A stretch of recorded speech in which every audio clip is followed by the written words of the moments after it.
Good morning, good afternoon, folks. Welcome back once again to DESI Vibes 360. Thanks for all the incredible support we have been getting from all our viewers. Really appreciate your time.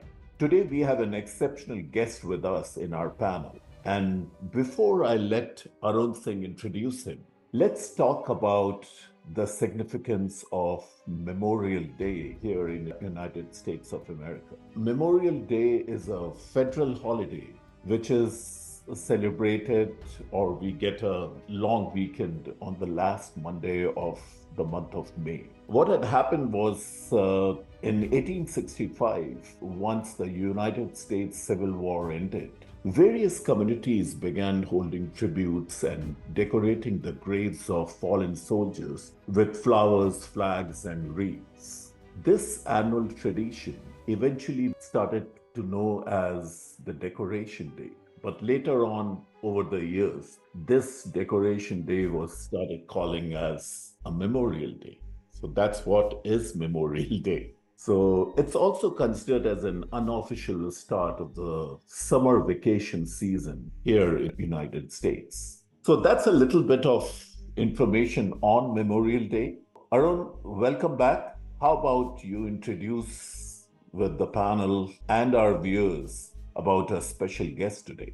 Thank you, Anshul, for providing the background. Memorial Day, we've been in this country for a long time, and it certainly is a very special day where we stop and thank all the military folks who have sacrificed so much with their lives to keep our country safe. Just a side note also for our listeners in India, we have similar celebration in India takes place on March 23rd, called as Shaheed Divas, Martyrs Day. And that started with obviously Sardar Bhagat Singh, Rajguru, and Sukhdev. They were hanged in Lahore jail in 1931. Lahore, which is part of Pakistan now, and that's when it started. They were one of the most celebrated freedom fighters. So coming back to US, by the way, only 5-6 countries celebrate Martyrs Day. I'm surprised no country from Europe, considering all the wars they have fought. Coming back to here, back in the US, I belong to a group called Charity for US Troops that I've been involved with last 12 years. We get together once a year and we have a golf tournament, and within the golf tournament itself, we get some recommendations from North Carolina Guard, and they send out soldiers that we ask so we can honor them and celebrate and thank them for their service. And in 2007, we had Brandon Temple, who came out from US Marine, and he was the honoree soldier. That's the first time I got to meet Brandon. Since then, we have kept in touch. We try to meet each other at least once a year for lunch or go play golf, whatever that may be. Brandon's a great person to meet. Brandon, 10-year US Marine, had served 4 deployments back home after he left US Marine. He got his degree for bachelor's of civil engineering from North Carolina State, and also went on to get a MBA from UNC Chapel Hill. And right now, Brandon has started a construction company, I should say, out here in Raleigh, North Carolina. So with that, Brandon, thanks for joining. So good to have you. Yeah, thanks everybody for having me. This is a great platform you have, and thanks for the knowledge. I had no idea that India celebrated Memorial Day, so I learned something new today as well. Absolutely. Brandon, at the onset, right off the bat, I just wanted to thank you for your service to the nation and everything that veterans like you all do, for the country and for the security of the country. So thank you. Thank you very much. I appreciate it. And then just especially for our viewers, Indian Americans here in the US as well, a little bit of a background on the Arlington Cemetary. Arlington is one of the largest cemetery for services for US war veterans. It officially became a national cemetery in 1864 by the order of Secretary of War Edwin Stanton. The original cemetery was 200 acres, but now is roughly around 650 acres. So it's huge. If y'all have not visited this temple, y'all have not visited this cemetery, I implore all citizens should go to this cemetery and pay respect, pay homage to the fallen soldiers over there. Basically, it started off as a segregated cemetery, but in 1948, President Harry Truman desegregated the military, so it's one cemetery right now. There are approximately 400 veterans and their eligible dependents are buried here at the Arlington National Cemetery. Service members from every one of the America's major war, from Revolutionary War to today's conflict, are interred at ANC. As a result, the history of our nation is reflected on the hallowed grounds of this cemetery.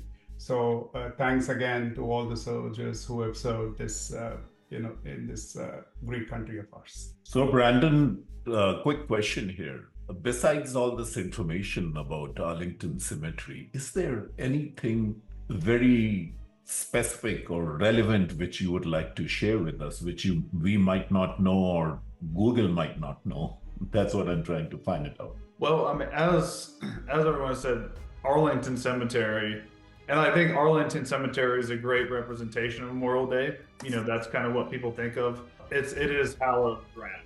If you have not been there, it's a must. When you walk onto the property, you can just feel the aura. It's an incredible place. I had never been to Arlington until about 3 years ago. And when I went, I just broke down. I have a few friends that are buried in Arlington, and it's a very special place for me. So if you have not been, I highly recommend taking the trip.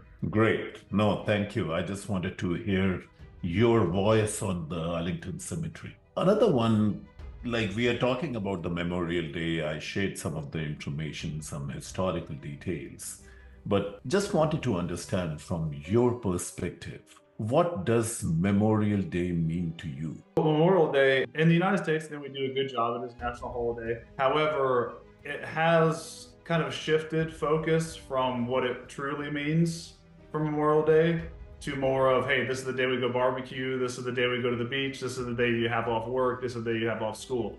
And I understand, but it is important that we get back to the roots of what Memorial Day is, and that is to pay homage to everybody who went before us. Even people who didn't pass away, I still pay homage. That is Memorial Day. Memorial Day is a time to reflect, to see what we have, our values in this country, and how we were able to get that.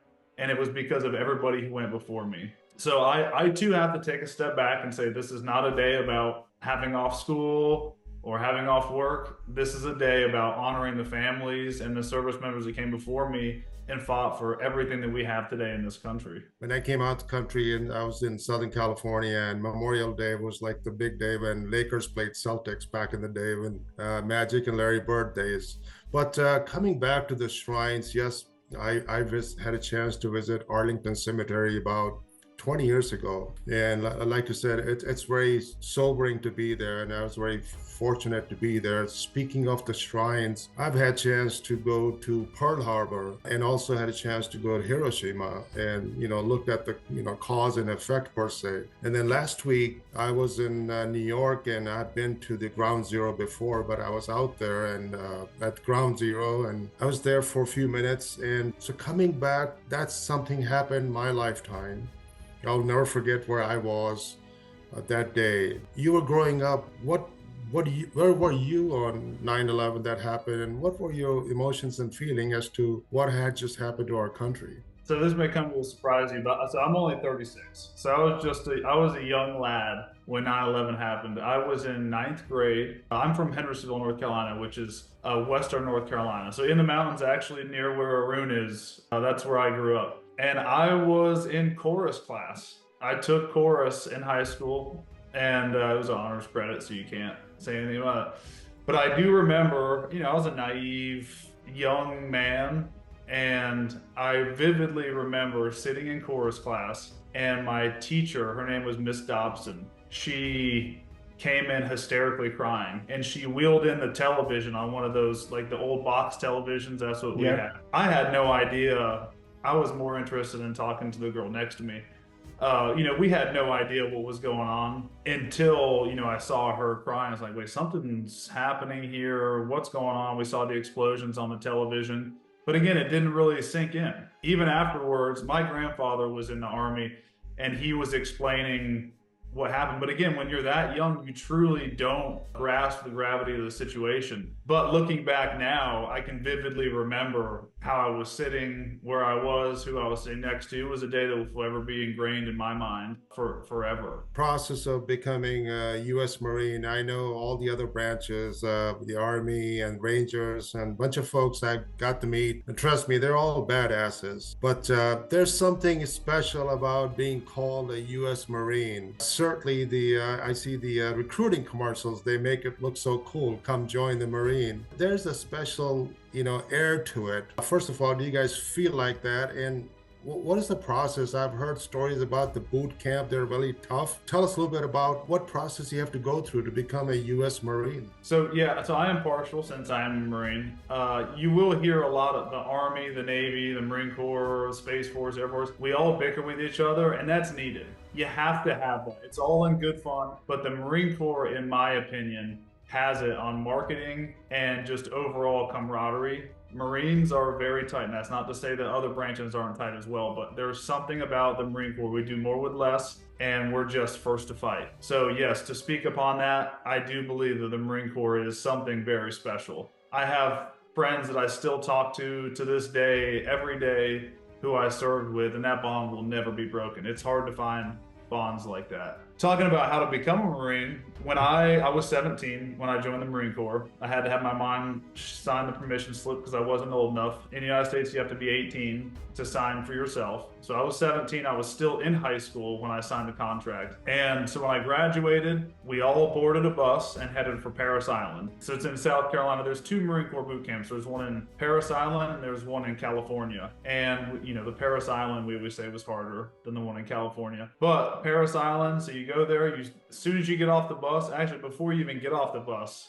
you have drill instructors come on the bus to greet you. So here is a whole bunch of 17, 18, 19-year-old kids thinking that nobody can touch them in this world. And you have some drill instructors who come on this bus, and you quickly realize that you are no longer in control. They force you off the bus with all your luggage. You stand on these yellow footprints, and from then on in, you are theirs. I would almost equate it to what I imagine prison is like, but they have to do that. The idea of boot camp, whether it's Marine Corps or, Army boot camp, is to take who you are, to strip you of everything, and to build you back up how they want you to be. And that's how it has to be. So Marine Corps boot camp, at first it was jarring. I was not used to it at all. I was very privileged growing up, and here I am where Brandon Recruit Temple does not have a say in anything. But I quickly adapted. I ended up being the honor grad out of boot camp, and it completely transformed my life, completely. If my life was headed down one trajectory before I went to the Marine Corps, it went down the other path when I came out. I remember coming home, making my bed, and my mom said, "Who is this?" I had 5-degree angles on the edge of the bed. Everything was made. The room was tidy. She said, I don't even know who you are anymore. It was a complete transformation. But boot camp is, in my opinion, this is Brandon's opinion, if everybody could go to some type of boot camp just to understand what it's like, I believe it would be highly beneficial. Well, we won't make it alive ourselves. We won't come out alive of that boot camp. Yeah, I just wanted to follow up with Brandon, on what he just said. So Brandon, who gets to decide whether you go into the Marine Corps or you go into the regular Army or Air Force, right? Do you get the choice, or somebody else makes the decision for you? So you get the choice. There's different recruiting stations. So there's Army recruiting stations, there's Marine recruiting stations, Air Force. So you make the choice. The choice that you sometimes don't have the ability to do is what MOS or what job you choose. So for instance, I went in the Marine Corps, and originally my contract was to be an engineer, but at the last minute I decided to go infantry. So when you go infantry, there's different jobs within the infantry that you can be placed, that you have a little bit of a say, but it's not on the contract. Maybe it's changed now, but at that time it was Brandon as infantry. So when I was in boot camp, after I graduated, then you go to what's called SOI, School of Infantry. It's where you learn just basic ground tactics for infantrymen. That's when you get split into mortarmen's, riflemen's. They have the different MOSs within the infantry. Yeah. But then one day, I had never heard of them before. They were called Recon Marines. They said that we're running a screener. And I said, what is this? And they said, anybody can try out. there's swimming, there's running. And I thought to myself, this would be way more fun to go to a pool and work out today than to do these boring PT runs that we do. So that's why I went to the screener, and then, the rest is history. So if you pass the screener, you get notified a couple weeks later when they announce who's going where after SOI. And then when you graduate SOI, everybody goes to their respective units. And then the recon guys came and picked me up, and that's a whole nother story. It's interesting that you're sharing all this information, Brandon. I think I shared with you, and Arun also knows, Sharon knows, that I come from, my dad was in the army, so doctor, but he was a part of the India-China war also. But just for the benefit of all these viewers, because I know a little bit from my dad, that the general assumption is that anyone in the army or Marines or any of these different forces, you are in the battlefield, you're shooting guns, and it gives a huge tension within the family. Hey, my son or daughter is going to the Marines and they will be on the battlefield all the time. If you don't mind, just talk a little bit about it, just for the benefit of the viewers, and see if we have a uniform understanding around this. Yeah, that's a great question. I actually go through this a lot when I'm talking to parents of children who the children want to join, and somehow they know me and they say, hey, can you come talk to my parents, or vice versa? And there is a common misconception that if you join the military,